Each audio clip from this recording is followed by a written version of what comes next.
Hello and welcome back to another episode of Nick Tiffany's movie reviews in the podcast form. Today, I finally got around to seeing John Wick Chapter 4. The reason I didn't catch it right as it released, I hadn't seen Parabellum, John Wick 3, or Chapter 3.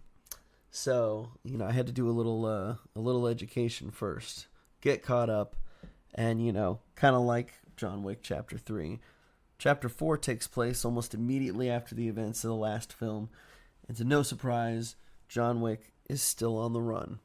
Everybody's still after him, the bounties are live, only this time, there's almost 3 hours that John Wick has to kill people, and that's pretty much all he does.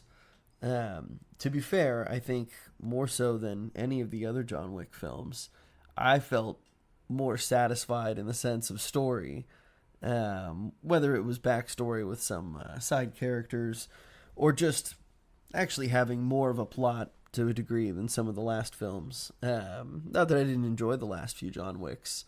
Certainly they get insanely creative with some of the kills, with some of the fighting, which is awesome to watch. But weirdly, in some of in the previous film, Chapter 3, I kind of got wore out a little bit by the end. I was feeling the fatigue that John was feeling at the end of the movie, where it's like, okay, you spent the better part of this movie kicking ass and taking names, but also taking some seriously brutal beatings. And, I was just kind of like, okay, let's wrap it up. Let's end it. He's winded, but we know he's going to do it. We know, it's John Wick. Come on. There's no one this man can't take on and take down.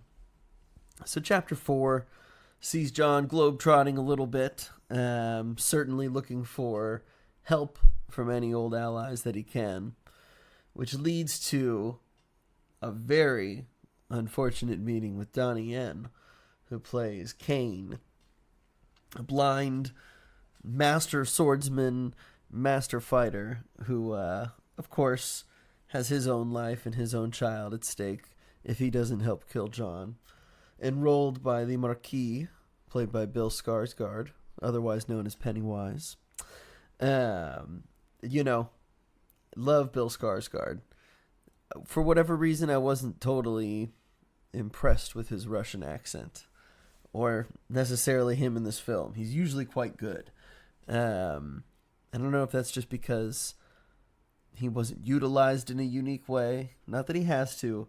I was never really intimidated by his villain, like some of the previous villains. But, regardless of that, you've got Donnie Yen on your side. And what that means is so much of this movie was master swordsmanship, really, really creative sword and gunplay, both at the same time. You might know Donnie Yen from Ip Man, Star Wars, Rogue One. He plays Churin. There's so many films you've probably seen him in, kicking ass. And even though he's kind of a bad guy in this movie, there is an aspect where you're still kind of rooting for him. I mean, love watching John take people down.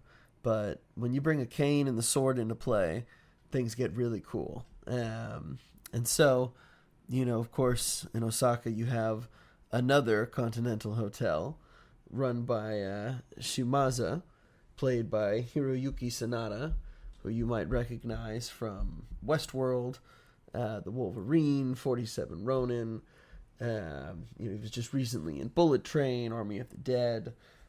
He is, when I think of, I don't want to say, he's not your stereotypical Japanese warrior actor, but, he certainly plays one here and there, and he's just fantastic in the role. His role as a shogun in Westworld was some of the best, I think, episodes that Season 2 had, which really, for me, stood out more so than Season 1. But, he just brings such a level of stoicism and such an interesting and serious demeanor to everything. So when he and Donnie Yen get in the ring together, I mean, it was just a battle of swords and wits, and it was so awesome. Because one thing that these movies have also shown is, all right, there's a future where we're going to get bulletproof suit jackets. And so I will say, the first few times I'd seen that in the series, it was kind of like, that seems a little cheap.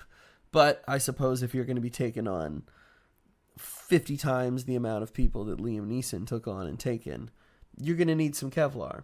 So, I think this movie gets pretty creative with how they utilize some of the combat, using some of that defense. Super close quarters combat, as always. Some great nunchuck and axe and hatchet throwing.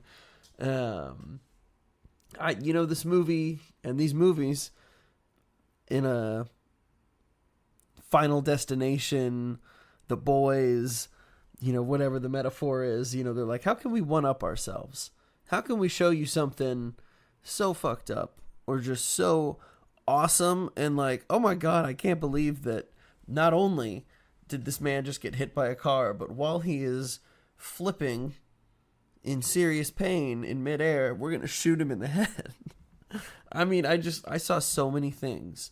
And it was a pretty decently packed theater actually for 10:40 in the morning on a Friday.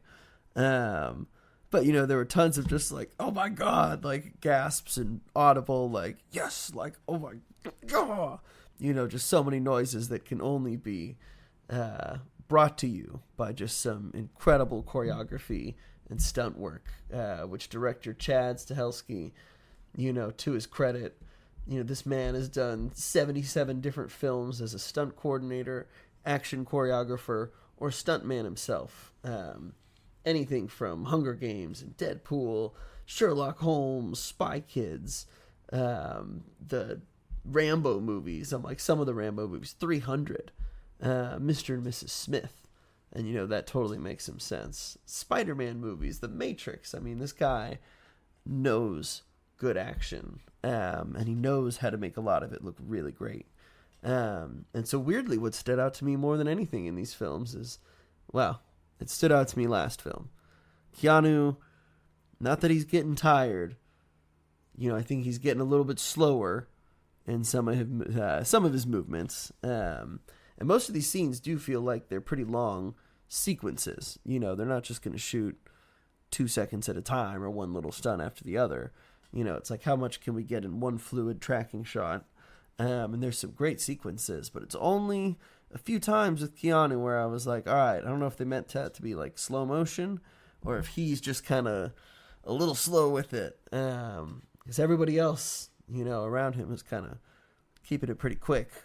And, as per the usual in the last films as well, Keanu Reeves probably says 50-some words. There was some whole tweet breakdown of how much money he made for the film versus how many words he says. And it's like, Keanu Reeves is making like $500,000 per word that he's saying. And I don't know. When I think of your silent heroes or your men of few words, obviously Neo is his own character. And it worked for that character. The way that Keanu Reeves speaks as John Wick sometimes is super odd. It's like he doesn't know how to speak or how to speak English. Because everyone else around him is like, yes, John, how are you doing today? And he's like, I'm good. I'm good. And I'm like, are you? Because you don't sound good.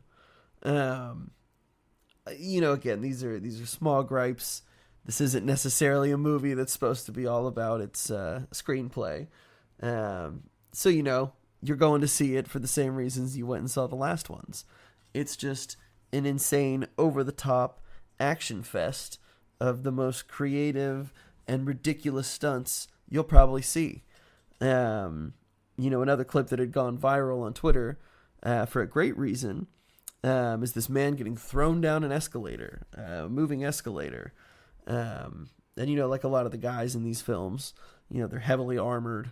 So, I'm sure it reduced a little bit of the impact. But, oh my God, watching him fall and clunk and land and roll. And it ended up being like not a throwaway scene in the movie, but it's like 2 seconds it happens, not even related to where John is, and you kind of move on from it. But people were discussing, the dedication of the stunt person craft. Tom Cruise has long advocated for it. So many people have long advocated for having a best stunt category, whether it's best stunts and choreography, best action sequences, whatever it is. So many of these people deserve to be recognized for their contributions, just like everybody else who puts their heart and soul into a movie. And when you talk about accessibility and bringing in bigger audiences to come and watch these awards, most people go and see these awesome action movies and have the same thoughts where they're like, oh my God, that was incredible. There's dance work, there's fight work, there's gun work. I'm like, there's knife fights that are so incredible. I love when people do the whole little, you get your little foot shuffle. Obviously you can't see it here, but I don't know, they always shuffle their feet as they're kind of getting ready to fight or get that first strike. These movies are great, really great at what they do. So chapter 4 here is no exception. I'm not saying you have to see it on the biggest screen. It definitely helps. Some of the action is definitely larger than life. But, if this is something you happen to catch at home, I imagine it's going to play just as well. It certainly brings new players into the fold as well. Shamir Anderson plays, he's just called Tracker in the movie because everyone is just, manager, protege, Tracker, Marquis. It's mostly code names for people. But newcomer Shamir Anderson, he was great. He kind of gets a canine companion of his own, a la John Wick in the beginning. And he, I don't know, he brings a kind of cocky but confident energy into this whole world of the high table and all these old rules and lasting, almost medieval, archaic traditions. And so you throw him into the mix along with Donnie Yen, it's just trouble all around for John. And for so much of the movie, it really is just trouble. There was one point, probably almost at the 2-hour mark, where I was like, this is almost over, isn't it? I'm like, what is going to happen next? Or I'm like, I check my watch and I'm like, okay, I know I've got at least like 30 or 40 minutes left. I'm like, how crazy is this ending going to be? And it was crazy. And it was just nonstop. And again, for seeing this at 10:40 in the morning, being semi-groggy, but munching on popcorn and some, oh gosh, what are those called? I can't think of the right words right now. They're the little caramel guys, the caramel and the chocolate. I was just eating some. You know what? It's going to come back to me. But no, for going at 10:40 in the morning, it was great. I was more than sufficiently entertained. It never felt like an almost 3-hour movie. And, I know they're doing some 2 or 3 John Wick spinoffs, but, I'll look forward to those, if not for anything more than just an enjoyable and entertaining time. Rest in peace to Lance Riddick, who played Sharon in these films. It was nice hearing Keanu and some of the other actors kind of talking about it at the premiere of the film, because unfortunately he didn't live to make it to the premiere of the film. And just what an incredible life that he led. I just wish there was more that he did, or that more that we got to see from him in this movie. But I think they did a good little job kind of giving him a tribute as well. So there you have it. John Wick 4.